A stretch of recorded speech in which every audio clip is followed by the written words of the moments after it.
করেছেন, এজন্য বলি আলহামদুলিল্লাহ। বর্তমান বিশ্বের যেদিকেই আমরা তাকাই, একদিকে গোটা বিশ্বের ইহুদি, খ্রিস্টান, নাস্তিক, মুরতাদ সব ঐক্যবদ্ধভাবে মাঠে নেমেছে কিভাবে মুসলিম জাতিকে পৃথিবীর মানচিত্র থেকে ধ্বংস করা যায়, মুছে ফেলা যায়। যার কারণে আজকে মুসলিম জাতির প্রথম কিবলা বাইতুল মুকাদ্দাস ইহুদিদের দখলে। সেখানে মুসলিমদেরকে যুগ যুগ ধরে পাখির মতো গুলি করে হত্যা করা হচ্ছে।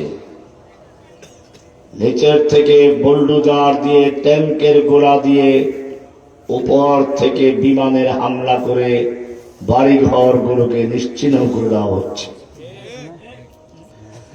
কাশ্মীরি মুসলিমদেরকে যুগ যুগ ধরে হত্যা করা হচ্ছে। আরাকানের মুসলিমদের, যুবকদের হত্যা করে নারী, শিশু, বৃদ্ধদেরকে বাংলাদেশে ঠেলে দেওয়া হয়েছে। উইঘুর মুসলিমদেরকে উন্মুক্ত কারাগারে বন্দী করে রাখা হয়েছে। আর বাংলাদেশের মুসলিমদের ঈমান, আকীদা ধ্বংস করার জন্য ভারত থেকে প্রশিক্ষণ নিয়ে এক লেডি ফ্রাউন বাংলাদেশে এসেছিল। এদেশের মানুষের অন্তর থেকে আল্লাহ এবং আল্লাহর রাসূলের ভালোবাসা, আলেম ওলামাদের প্রতি যে ভালোবাসা, এগুলো দূর করে তাদেরকে নতুন এক নবী, নতুন এক স্লোগান জয় বাংলা, জয় বঙ্গবন্ধু শেখানোর জন্য ভারত থেকে এসেছিল।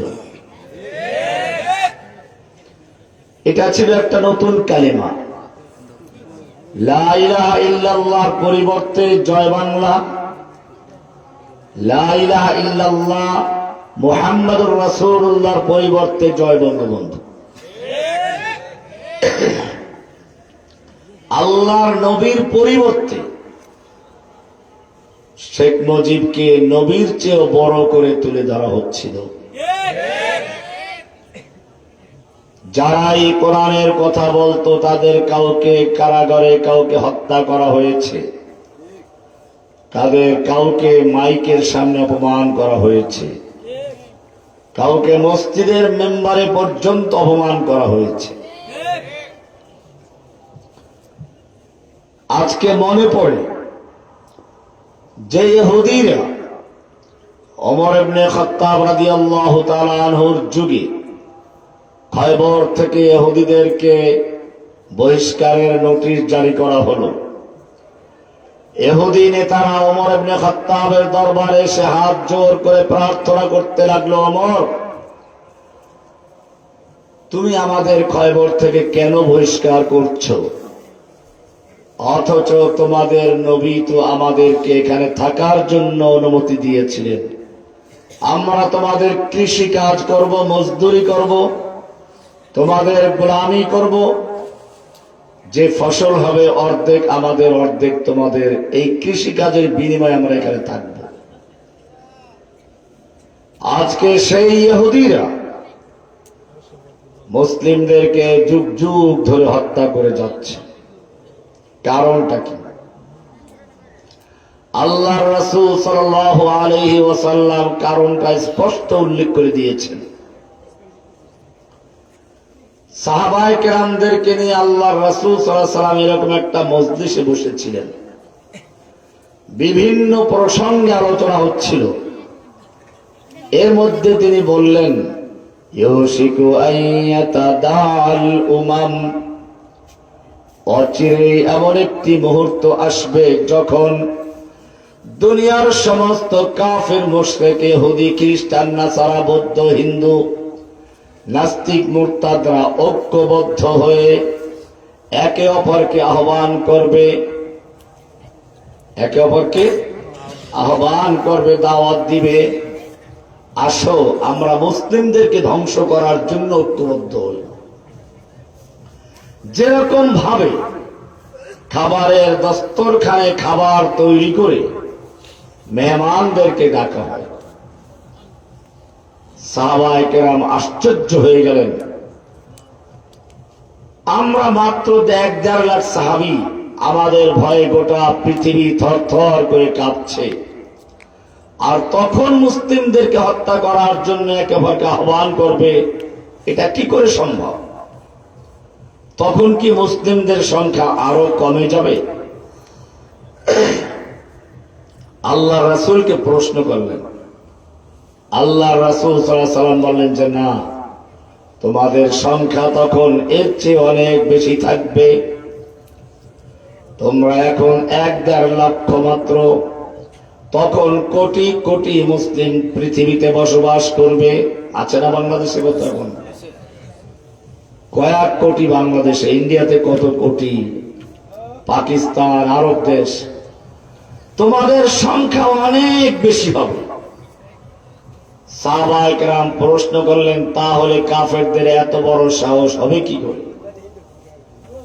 আল্লাহ রাসূল সাল্লাল্লাহু আলাইহি ওয়াসাল্লাম বললেন, তোমাদের সংখ্যা অনেক বেশি হবে ঠিকই, কিন্তু ওয়ালাকিন্নাকুম গুসাউন কাগুসাইস সাইল। ও আমার উম্মতরা, শুনে রেখো, সংখ্যায় তোমরা তখন অনেক বেশি থাকবে, অসংখ্য থাকবে, কিন্তু তোমাদের অবস্থা হবে তুফানের সময় পানির উপরে যেমন কচুরি পানা, খড়কুটা, ময়লা আবর্জনা যেরকম ভাসে, পানি যেদিকে মনে চায় সেদিকে নিয়ে যায়, আবার বাতাস যেদিকে ধাক্কা মারে সেদিকে চলে যায়, ঠিক তেমনি ভাবে মুসলিমদের কোন আকীদার ভিত্তি থাকবে না, মুসলিমদের কোন ঐক্য থাকবে না। তারা কাকরাইলেও মারামারি করবে, তারা টঙ্গীর ময়দানেও মারামারি করবে, আফগানিস্তান ও মসজিদে গিয়ে একজন ইমামের উপরে হামলা চালাবে, নিজেদের মধ্যে দ্বন্দ্ব থাকবে, মারামারি করবে। ওয়ালাকিন্নাকুম গুসাউন কাগুসাইস সাইল। তুফানের সময় পানির উপরে খড়কুটা যেরকম ভাসে, এরকম তোমাদের অবস্থা ভাসমান খড়কুটার মতো। ঈমানের কোনো ভিত্তি থাকবে না। আল্লাহ রাসূল সাল্লাল্লাহু আলাইহি ওয়াসাল্লাম বললেন, মুমিনদের তো ভিত্তি হচ্ছে ঈমানের ভিত্তি। কোরআন স্পষ্ট করে দিচ্ছে, আলম তারা কাইফা দারাবাল্লাহু মাসালান কালিমাতান তাইয়্যিবা। তোমরা কি দেখো না আল্লাহ তাআলা কালিমায়ে তাইয়্যিবাকে কি রকম সুন্দর একটা উপমা দিয়েছেন, উদাহরণ দিয়েছেন।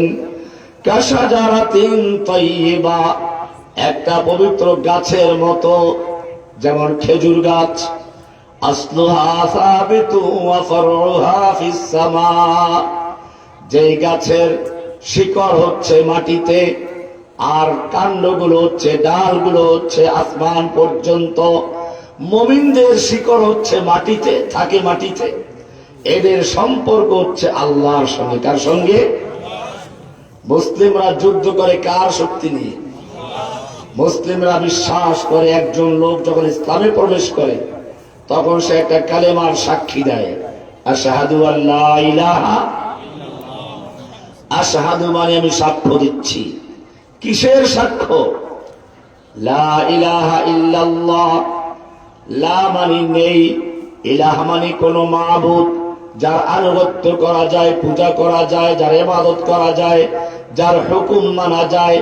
লা ইলাহা মানে হচ্ছে সম্পূর্ণভাবে একটা পুরাতন বিল্ডিং এর রং করতে গেলে মানুষ যেরকম ভাবে প্রথমে পুরাতন রংটা ঘষে মেজে ধুয়ে মুছে পরিষ্কার করে নেয়, ঠিক তেমনি ভাবে লা ইলাহা এটা একটা অংশ, ইল্লাল্লাহ একটা অংশ। লা ইলাহা মানে হচ্ছে তোমার অন্তরটাকে সব গায়রুল্লাহ থেকে মুক্ত করো, সব গায়রুল্লাহ থেকে খালি করো, ঘষে মেজে ধুয়ে মুছে পরিষ্কার করো। এরপরে নতুন বিল্ডিং এ পুরাতন বিল্ডিং এ রং করতে গেলে যেরকম পূর্বের রংগুলো ফেলে দিয়ে নতুন রং করে, ঠিক মনের ভিতর থেকে সমস্ত গায়রুল্লাহকে ঘষে মেজে ধুয়ে মুছে পরিষ্কার করে এবারে নতুন রং করো ইল্লাল্লাহ, লা ইলাহা লা ইলাহা মানে নেই কোন মাবুদ যার আনুগত্য করা যায়, যার হুকুম মানা যায়। লা ইলাহা মানে হচ্ছে সমস্ত ক্ষমতার মালিককে। লা ইলাহা নেই কোন ইলাহ, নেই কোন ক্ষমতার মালিক, সব ক্ষমতার মালিক একজনকে, আল্লাহ ছাড়া কোন ক্ষমতার মালিক নাই। আমাদের দেশে একটা সংবিধান আছে, এতে 7 কতে লেখা আছে প্রজাতন্ত্রের সকল ক্ষমতার মালিক জনগণ। বলেন নাউজুবিল্লাহ। মুসলমান বিশ্বাস করতে পারে এটা? ক্ষমতার মালিক কে? কোরআনের সূরা আলে ইমরানের 26 নম্বর আয়াত আল্লাহ তাআলা বলছেন, কুলিল্লাহুম্মা মালিকাল মুলক। হে নবী, আপনি আপনার উম্মতদেরকে জানিয়ে দিন, যারা কোরআন বিশ্বাস করেছে, যারা লা ইলাহা ইল্লাল্লাহ বলে ইসলামে প্রবেশ করেছে, এদেরকে জানিয়ে দিন তোমাদের ক্ষমতার মালিক জনগণ নয়। কুলিল্লাহুম্মা মালিকাল মুলক, আল্লাহ তুমি সমস্ত ক্ষমতার মালিক। তুতিল মুলকা মান তাশাউ, তুমি যাকে ইচ্ছে করো তাকে ক্ষমতা দান করো। ক্ষমতা দেওয়ার মালিক কে? আল্লাহ। ওয়া তানজিউল মুলকা মিম্মান তাশাউ, তুমি যাকে ইচ্ছা তার থেকে ক্ষমতা ছিনিয়ে নাও। ক্ষমতা ছিনিয়ে নেওয়ার মালিক কে? দেখেন না কত রকমের খাবার রান্না করে রেখেছিল, খাবে মজা করে, নিজেও খাবে আর পুলিশ বাহিনীর লিডারদেরকেও খাওয়াবে, যাতে করে পরের দিন ছাত্রদের বুকে গুলি চালাতে পারে। ঠিক কিনা?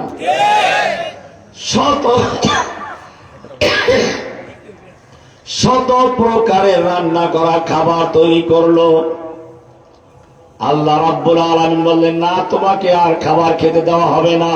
ওয়া তানজিউল মুলকা মিম্মান তাশাউ, এত পদের রান্না করা খাবার খেতে না দিয়ে ক্ষমতা ছিনিয়ে নিয়ে যাওয়ার মালিককে। একটু অনুরোধ করলো বক্তব্য রেকর্ড করার জন্য। সেনাবাহিনী বলল, 2 দিক থেকে ঝাঁকে ঝাঁকে আসতেছে আবাবিল, তোমাকে ছিঁড়ে ফিরে খেয়ে ফেলবে, আর বক্তব্য রেকর্ড করার সুযোগ নেই। আল্লাহ রাব্বুল আলামিন দেখিয়ে দিলেন, তুমি ক্ষমতায় থাকা অবস্থায় আলেমদের সামনের থেকে বক্তব্য দিতে দাও না, মাইক কেড়ে নিয়েছো। মসজিদের মেম্বারে খুতবা দিতে দাও না, মাইক কেড়ে নিয়েছো, অপমান করেছো। তুমি যতই ক্ষমতার মালিক হও, এবারে তোমার সামনের থেকে বক্তব্য দেওয়ার ক্ষমতা কেড়ে নিচ্ছি, তোমাকে আর বক্তব্য দেওয়ার সুযোগ হবে না। ওয়া তানজিউল মুলকা মিম্মান তাশাউ, ক্ষমতা ছিনিয়ে নেওয়ার মালিক কে? আল্লাহ।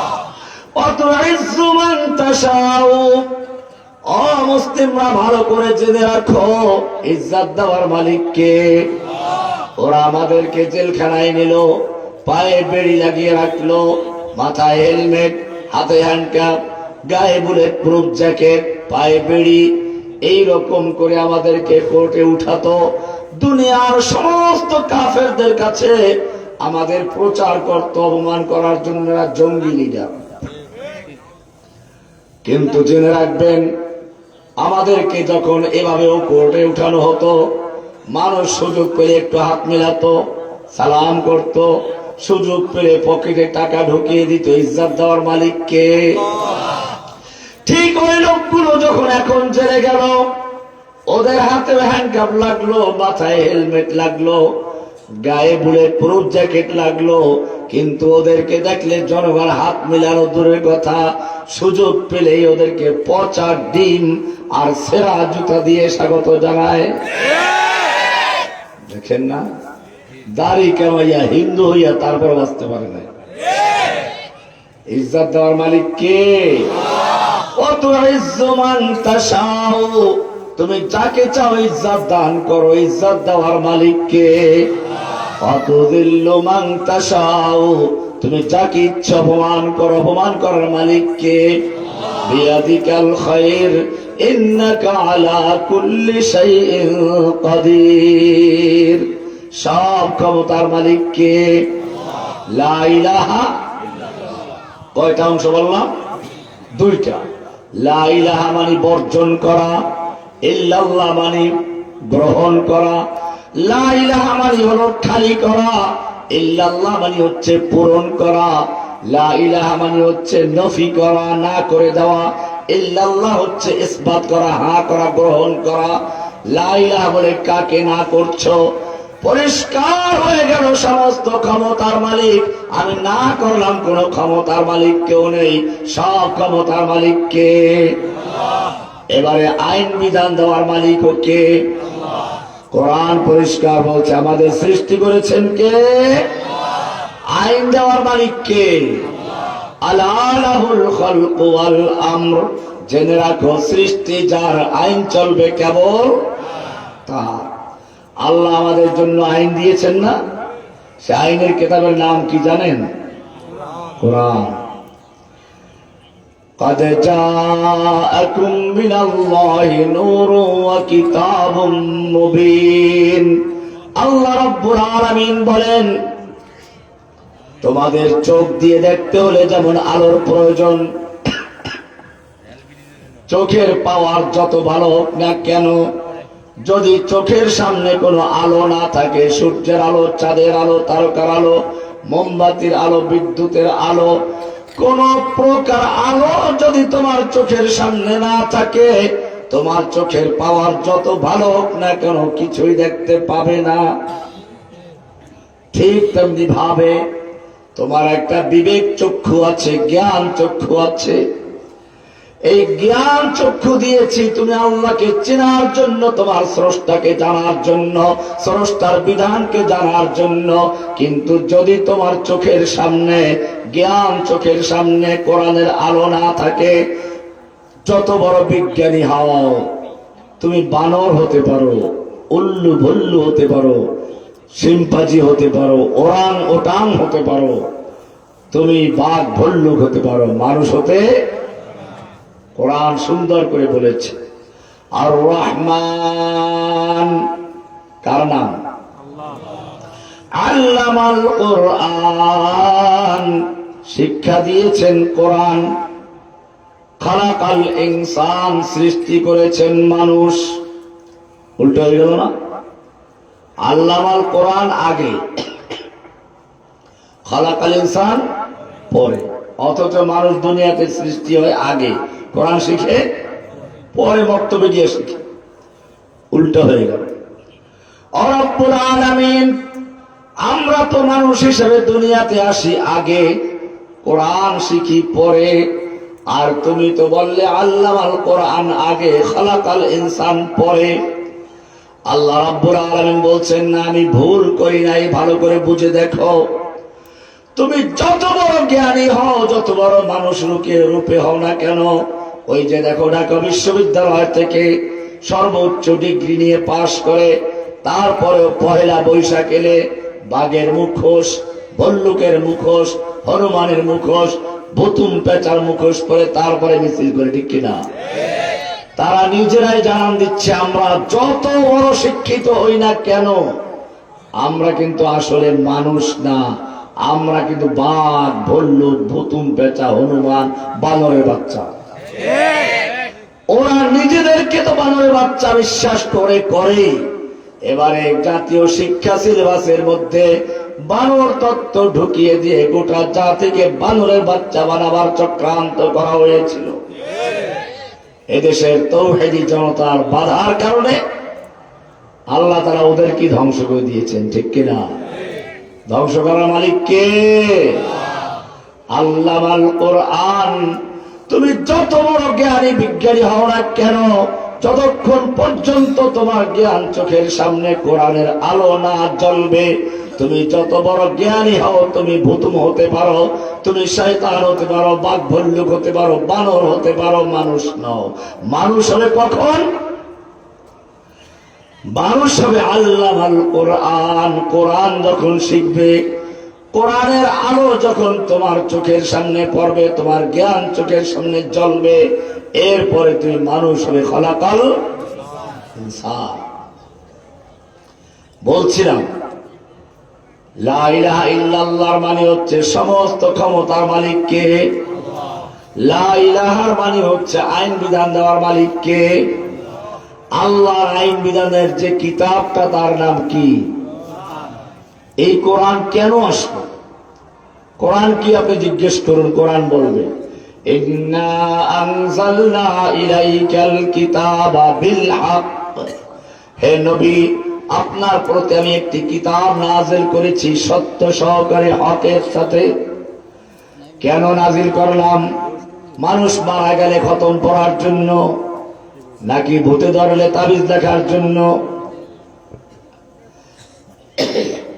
নাকি রমজানে কে কাটছে টাকা বেশি পায় সেই প্রতিযোগিতা করে তারাবি পড়াবার জন্য?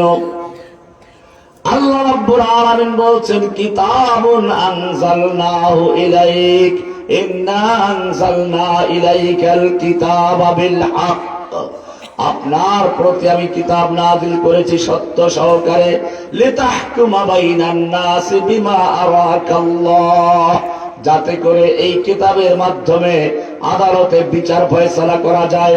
এই কিতাবের মাধ্যমে সংসদ চলবে, এই কিতাবের মাধ্যমে আদালত চলবে, এই কিতাবের মাধ্যমে ব্যাংক চলবে, এই কিতাবের মাধ্যমে সমাজ চলবে, এই কিতাবের মাধ্যমে রাষ্ট্র চলবে। বিধান দিয়েছেন কে? আল্লাহ। বিধান এখন চলে। আল্লাহ মদ হারাম করে দিয়েছেন, আমাদের সরকারি ভাবে লাইসেন্স দিলে মদ হালাল হয়ে যায়। আল্লাহ সুদ করেছেন হারাম, সরকারি লাইসেন্স থাকলে ব্যাংকে সুদ হয়ে যায় হালাল।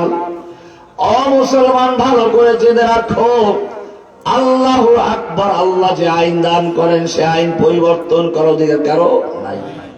কোরআন পরিষ্কার বলছে আল্লাহু ইয়াহকুমু লা মুআক্কিবা লিহুকমিহি, আল্লাহ আইন বিধানদাতা, আল্লাহর বিধানকে পরিবর্তন করতে পারে না।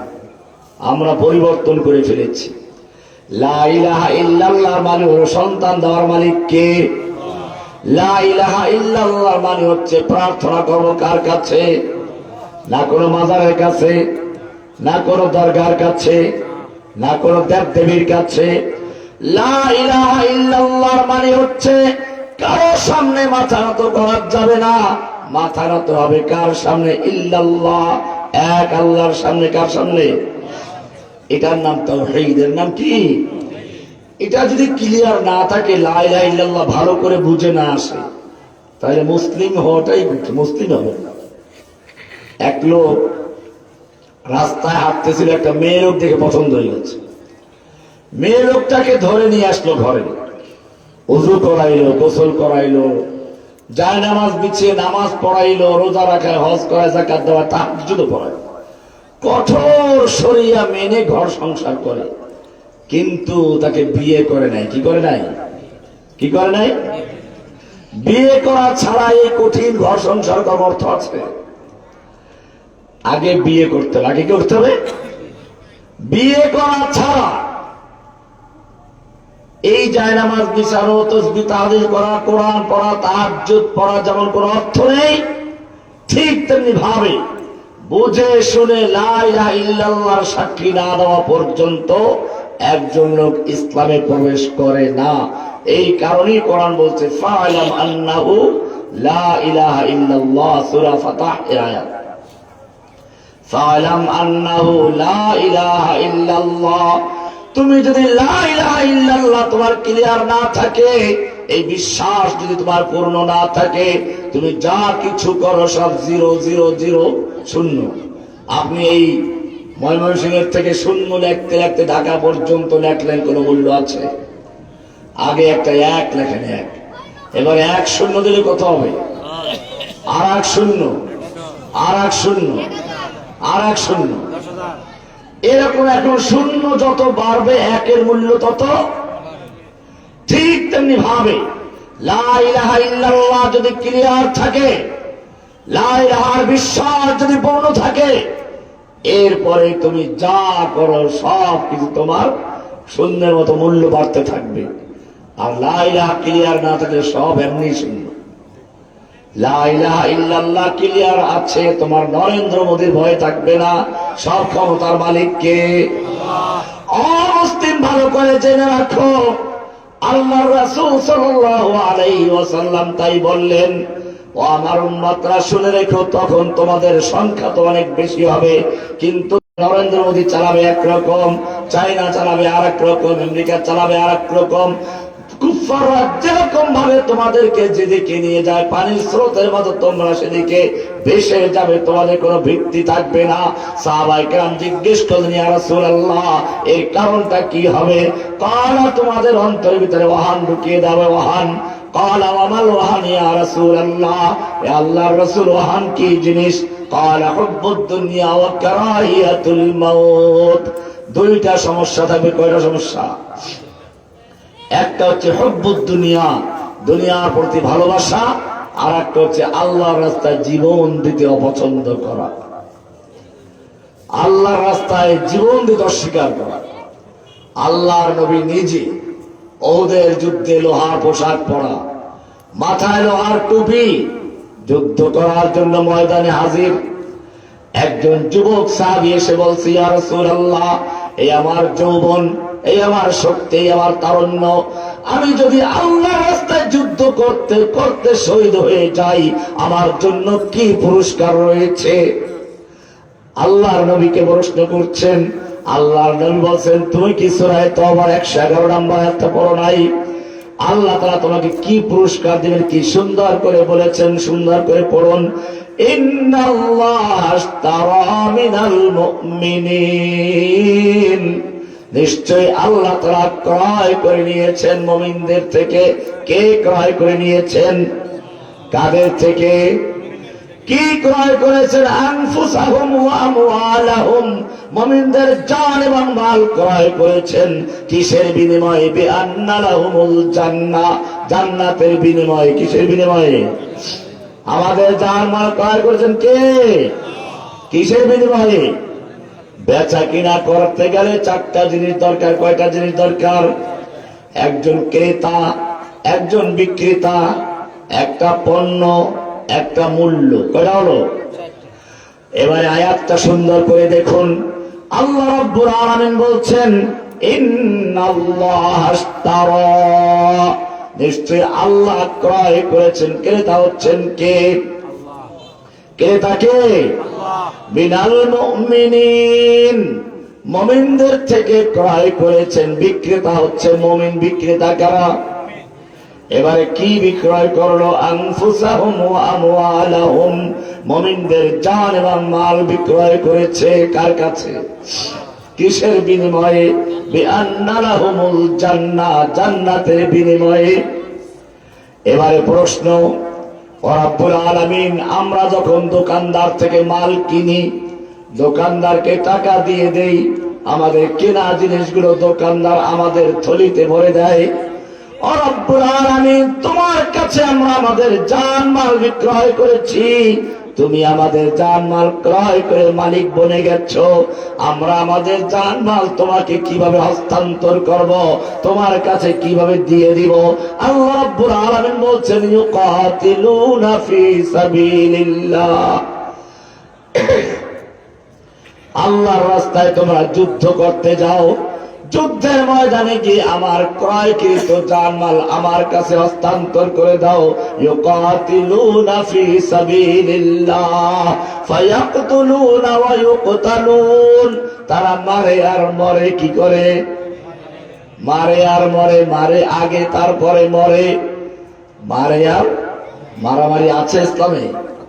কোরআনে আছে? এই মারামারি করে ইসলাম বিজয় লাভ করেছে বদরে, ওহুদে, খন্দকে। অমুসলিম উম্মাহ আল্লাহ রাব্বুল আলামিন পরিষ্কার জানিয়ে দিয়েছেন, কিয়ামতের আগে আগ পর্যন্ত এখনো যদি তোমাদের ইজ্জত ফিরে পেতে চাও, বিজয়ী হতে চাও, তোমাদেরকে তৈরি হতে হবে। আল্লাহর নবী যেইভাবে বিজয় লাভ করেছেন, তোমাদেরকেও সেইভাবেই বিজয় লাভ করতে হবে। ঠিক কিনা? হুব্বুদ দুনিয়া ওয়া কারাহিয়াতুল মাউত। আল্লাহর হাবিব ফরমান, এই সময় মুসলিমরা অনেক বেশি হবে, কিন্তু দুনিয়ার ভালোবাসা, দুনিয়ার আকর্ষণ, বাড়ি গাড়ি নারী ইত্যাদি তাদের মধ্যে ঢুকে পড়বে। আল্লাহর রাস্তায় জীবন দিতে চাইবে না। আল্লাহর নবীর কাছে যুবক জিজ্ঞেস করলো, আমি যদি আল্লাহর রাস্তায় জীবন দিয়ে দেই আমার জন্য কি পুরস্কার? আল্লাহর নবী বললেন, তোমার জানমাল আল্লাহ জান্নাতের বিনিময়ে ক্রয় করে নিবেন। এবারে যুবক থলের ভিতর থেকে খেজুর বের করলো। যুদ্ধ করতে গেলে শক্তিও তো দরকার। কয়েকটা খেজুর বের করে 2-3টা খেয়ে বাকিগুলো ছুঁড়ে মারলো আর বলল, এতগুলো খেজুর খেতে গেলে আমার জান্নাতে যেতে অনেক দেরি হয়ে যাবে। তলোয়ার নিয়ে যুদ্ধের ময়দানে ঝাঁপিয়ে পড়ল। যেদিকে যাচ্ছে কাফেরদের লাশের স্তূপ করে দিচ্ছে। পূর্ণিমার চাঁদ যেরকম কালো মেঘের ভিতরে ঢুকে যায়, যুবক যুদ্ধ করতে করতে কাফেরদের ভিড়ের ভিতরে ঢুকে গেছে। সাহাবায়ে কেরাম ডাক দিল, ও যুবক, তুমি তো কাফেরদের ভিড়ের মধ্যে চলে গেছো, ফিরে আসো। যুবক তাকালো, ঠোঁটে মুচকি হাসি, চেহারায় রক্ত, আর বলছে, আমার ভাইয়েরা, তোমাদেরকে আমি বিদায় জানাচ্ছি, আমাকে যেতে দাও। আমি তো উহুদের পাহাড়ের দিক থেকে আমার নাকের ভিতরে আল্লাহর জান্নাতের সুঘ্রাণ পাচ্ছি। কি পাগল হয়ে গেছেন আল্লাহর জন্য জীবন দিতে। এটাই পার্থক্য। আল্লাহ নবীর সাহাবীরা আল্লাহর রাস্তায় জীবন দেওয়ার জন্য পাগল হয়ে যেত, আর আমরা কিভাবে জীবন না দিয়ে গণতন্ত্র, সমাজতন্ত্র, রাজতন্ত্র, কোন তন্ত্র মন্ত্র দিয়ে ইসলাম কায়েম করার জন্য চেষ্টা করছি। আল্লাহ বলেন, এইসব তন্ত্রে মন্ত্রে ইসলাম কায়েম হবে না। লাকাদ কানা লাকুম ফি রাসূলিল্লাহি উসওয়াতুন হাসানা। আল্লাহর নবীর মধ্যে রয়েছে তোমাদের জন্য উত্তম আদর্শ। আল্লাহর নবী যেভাবে দিনকে বিজয়ী করেছেন, মক্কা বিজয় করেছেন, মদিনা বিজয় করেছেন, তায়েফ বিজয় করেছেন, বদর, উহুদ, খন্দক বিজয় করেছেন, সাহাবায়ে কেরাম যেভাবে ইসলামকে বিজয় করেছেন, কিয়ামত পর্যন্ত সেইভাবে ইসলাম বিজয় হবে। মন গড়া কোন কাফেরের তরিকায় ইসলাম বিজয় হতে। আল্লাহ বলেন, লাকাদ কানা লাকুম ফি আব্রাহাম লিংকন উসওয়াতুন হাসানা। তোমাদের জন্য আব্রাহাম লিংকনের মধ্যে উত্তম আদর্শ আছে। আদর্শ মানব কার? আল্লাহ রাসূলের আদর্শ। রাসূল আমাদের আদর্শ, আমাদের মডেল। দিন বিজয়ের ক্ষেত্রে একই মডেলে কাজ করতে হবে। আল্লাহর নবী নিজে কিভাবে যুদ্ধ করেছে শুনুন। উমরা করার জন্য মদিনা থেকে মক্কার পথে আসলেন আল্লাহর নবী, সঙ্গে 1400 সাহাবায়ে কেরাম। হুদায়বিয়া পর্যন্ত আসার পরে মক্কার কাফেররা বাধা প্রদান করলো, মক্কায় ঢুকতে দিবে না। আল্লাহর নবী ওসমানকে মক্কায় পাঠালেন, যাও মক্কার লোকদেরকে বুঝাও, আমরা উমরা করতে এসেছি, যুদ্ধ করতে আসি নাই। আমরা ইহরামের কাপড় পরে এসেছি, যুদ্ধের পোশাক পরে নয়। আমরা কোরবানির পশুর সঙ্গে এনেছি, যুদ্ধের অস্ত্র নয়। ওসমান মক্কায় গেলেন। কাফেররা চিন্তা করলো এটা একটা সুযোগ। মুহাম্মদ সাল্লাল্লাহু আলাইহি ওয়াসাল্লাম নিজে তার 1400 সাহাবীর সঙ্গে আছে। এই লোকগুলো মেরে ফেলতে পারলে আমাদের বাপ দাদা ধর্ম নিয়ে আর কেউ চ্যালেঞ্জ করতে পারবে না। কিন্তু একটু ভয়ও তো আছে। সেজন্য তারা একটা খবর ছড়িয়ে দিল, দেখি মুহাম্মদ সাল্লাল্লাহু আলাইহি ওয়াসাল্লামের মধ্যে কি প্রতিক্রিয়া হয়। খবর ছড়াই দিল ওসমানকে হত্যা করা হয়েছে। আসলে মিথ্যা খবর, গুজব। উদ্দেশ্য হচ্ছে দেখি মুহাম্মদ সাল্লাল্লাহু আলাইহি ওয়াসাল্লামের মধ্যে এবং তার সঙ্গীদের মধ্যে প্রতিক্রিয়া কি। যদি তারা যুদ্ধের জন্য প্রস্তুত হয় তাহলে আমরা বলবো, না, আমরা ওসমানকে হত্যা করি নাই, আমরা সন্ধি করব। আর যদি ভয় পেয়ে যায় তাহলে একবারে হামলা করে শেষ করে দেওয়া। ইতিহাস পড়ুন। আল্লাহর নবীর তাবুতে যখন খবর পৌঁছে গেল ওসমানকে হত্যা করা হয়েছে, আল্লাহর নবীর তাবুর থেকে বের হয়ে গেলেন, জোরে ডাক দিয়ে নিয়ে আলো সাজানো, ওই গাছের নিচে অবস্থানকারী সাহাবীরা আসো, আমার কাছে খবর এসেছে আমার ওসমানকে হত্যা করা হয়েছে। আল্লাহর নবী হাত বিছিয়ে দিলে বললেন, আমি হাত রেখে দিচ্ছি, আমার হাতের উপর হাত রেখে বায়াত করো, অঙ্গীকার করো, ওয়াদা করো, আমরা হয়তো ওসমান হত্যা বদলা নিতে গিয়ে সকলে যুদ্ধ করে শহীদ হয়ে যাব, নতুবা মক্কা বিজয় করে ছাড়ব, একটা লোক মদিনায় যাব না। কে কে তৈরি আছে? 1400 সাহাবী পর্যায়ক্রমে আল্লাহর নবীর হাতে হাত রেখে বায়াত করলো। সাহাবায়ে কেরাম বায়াত করে খুশি হলেন, এবারে জীবন দেওয়ার জন্য প্রস্তুত। আনন্দে উৎফুল্ল হয়ে কবিতা পড়তে শুরু করলেন। নাহানুল্লাযীনা বায়াউ মুহাম্মাদা আলাল জিহাদি মা বাকিনা আবাদা। আমরা সে জাতি যারা আল্লাহর নবীর হাতে হাত থেকে বায়াত করেছি, আমাদের দেহের সঙ্গে যতক্ষণ পর্যন্ত রূহ থাকবে, আমাদের দেহের সঙ্গে যতক্ষণ পর্যন্ত মাথা থাকবে, আমরা ততক্ষণ পর্যন্ত যুদ্ধ করব। আমরা যতক্ষণ পর্যন্ত হয়তো আল্লাহর দ্বীনকে বিজয়ী করে ছাড়ব, মক্কা বিজয় করে ছাড়ব, নতুবা শহীদ হব, আমরা কেউ পিছপা হব না। এই মর্মে বায়াত করেছি আল্লাহর নবীর হাতে হাত থেকে। মক্কায় খবর পৌঁছে গেল, ওরা বুঝতে পারলো যে এদের সামনে যুদ্ধ করা যাবে না। এবারে তারা ওসমানকে নিয়ে আসলো, বলে আমরা তো ওসমানকে হত্যা করি নাই, মেহমানদারি করেছি, আমরা সন্ধি করার জন্য প্রস্তুত। সন্ধি হলো। এই খবর শুধুমাত্র মক্কায় না, কোরআনের সূরা আল ফাতহ পড়ুন। এই খবর 7 আসমান ভেদ করে, লৌহ কলম ছেদ করে আল্লাহর আরশ পর্যন্ত পৌঁছে গেছে। আরশ থেকে বাণী নাযিল হয়ে গেছে, লাকাদ রাদিয়াল্লাহু আনিল মুমিনিন। আল্লাহ তাআলা মুমিনদের প্রতি সন্তুষ্ট হয়ে গেছেন, রাজি হয়ে গেছেন, খুশি হয়ে গেছেন। ইউবাইউনাকা তাহতাশ শাজারা, যখন তারা আপনার হাতে হাত রেখে বায়াত করছিল গাছের নিচে বসে, আল্লাহ খুশি হয়ে গেছেন।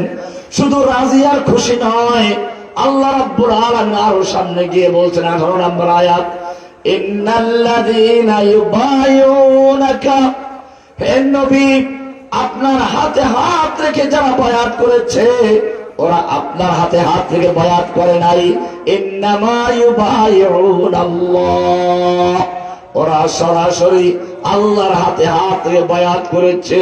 ইয়াদুল্লাহি ফাওকা আইদিহিম, তাদের হাতের উপরে স্বয়ং আল্লাহর হাত ছিল।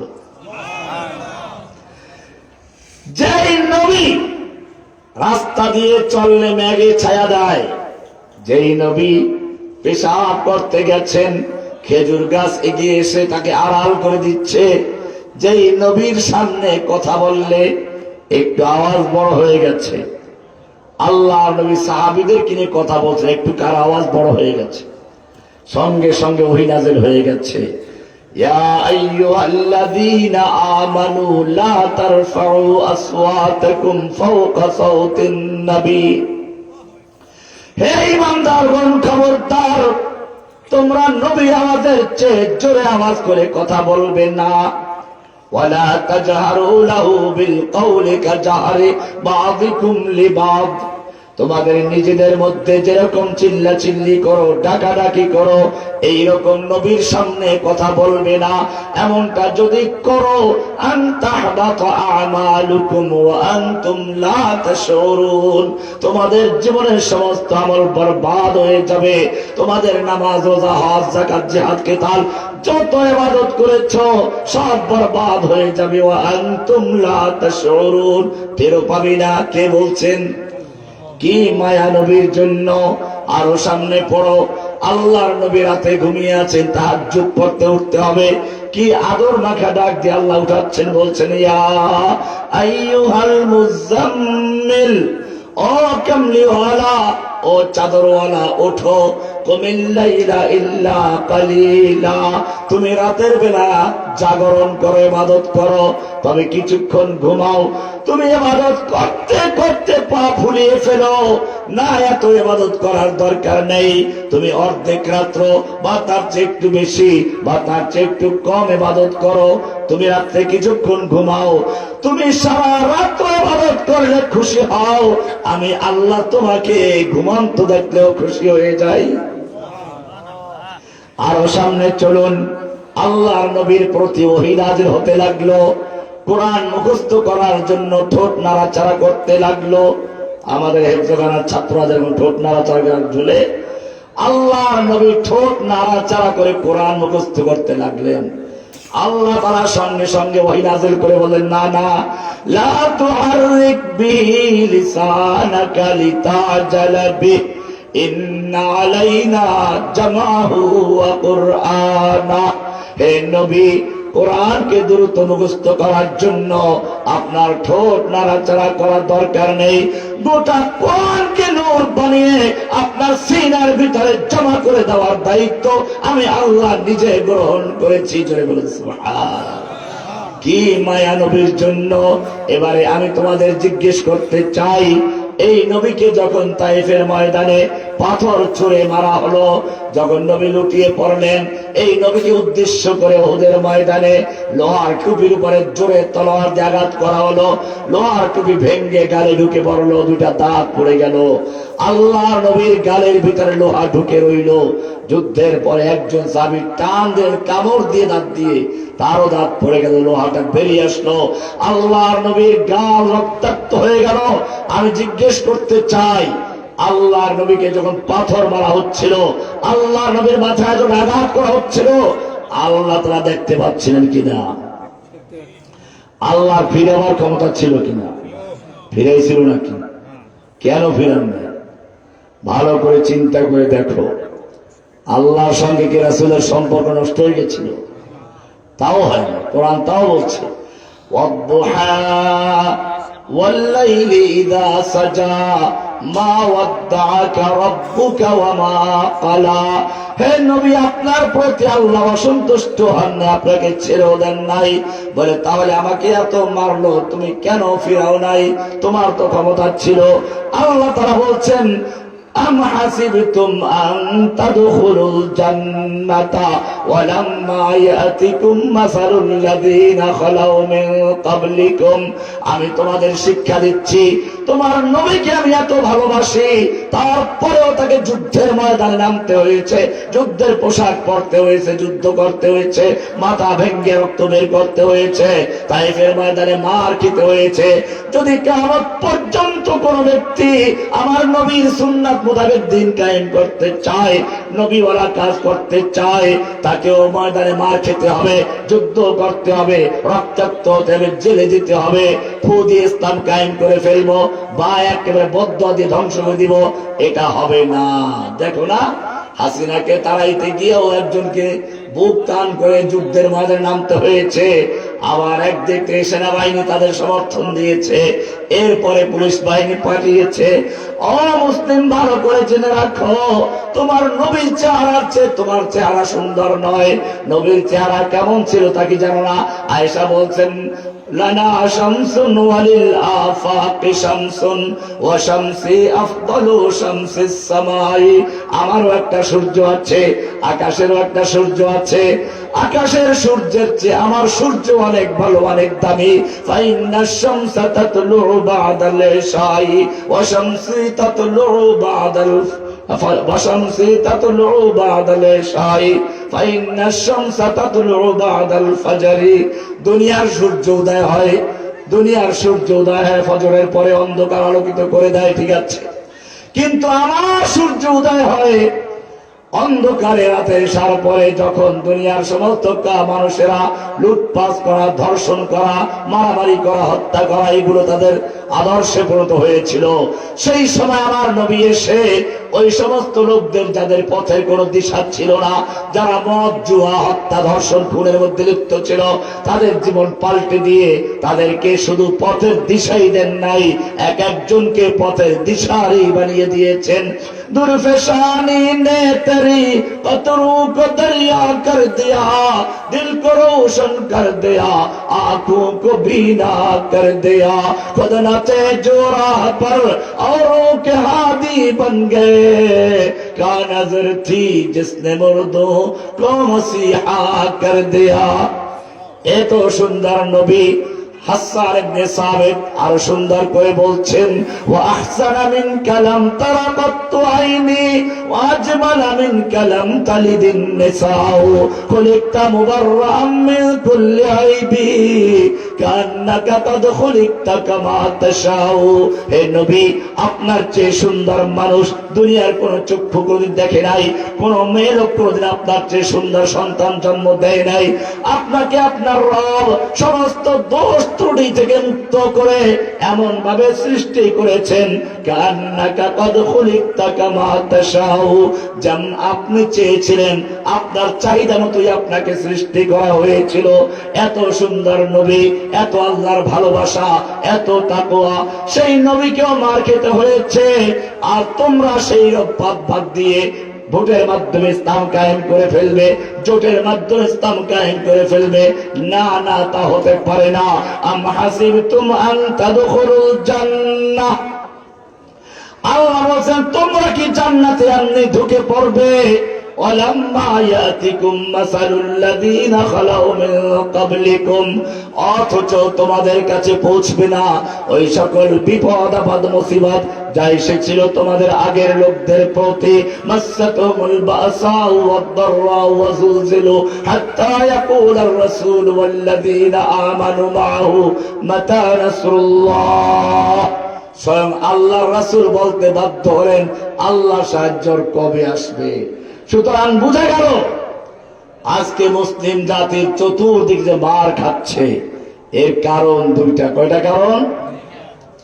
একটা হচ্ছে আকীদার ক্ষেত্রে লা ইলাহা ইল্লাল্লাহ নাই, বিশ্বাসের ক্ষেত্রে হিন্দুদের আকীদা, খ্রিস্টানদের আকীদা, অমুসলিমদের আকীদা আছে, লা ইলাহা ইল্লাল্লাহ ভালো করে জানাশোনা নাই। দুই নাম্বার হচ্ছে আল্লাহর পথে যুদ্ধ করা, জিহাদ করা, আল্লাহর পথে জীবন দেওয়াটা মানুষ ভুলে গেছে। কিভাবে আরামে আরামে ইসলাম পালন করা যায় এই পথে আছে। জেনে রাখবেন, মুসলিমদের বিজয়ের মূল শক্তি ছিল আল্লাহর সাথে সম্পর্ক। কার সাথে সম্পর্ক?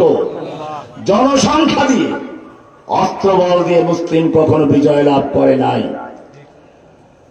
আপনারা জানেন, ওমর বিন খাত্তাবের সময় মুসলিমদের প্রধান সেনাপতি খালিদ বিন ওলীদ যুদ্ধের ময়দানে নামছেন। প্রতিপক্ষ হচ্ছে পারস্য সম্রাটের প্রধান সেনাপতি রুস্তম, 3 লক্ষ সৈন্য তার সঙ্গে আছে।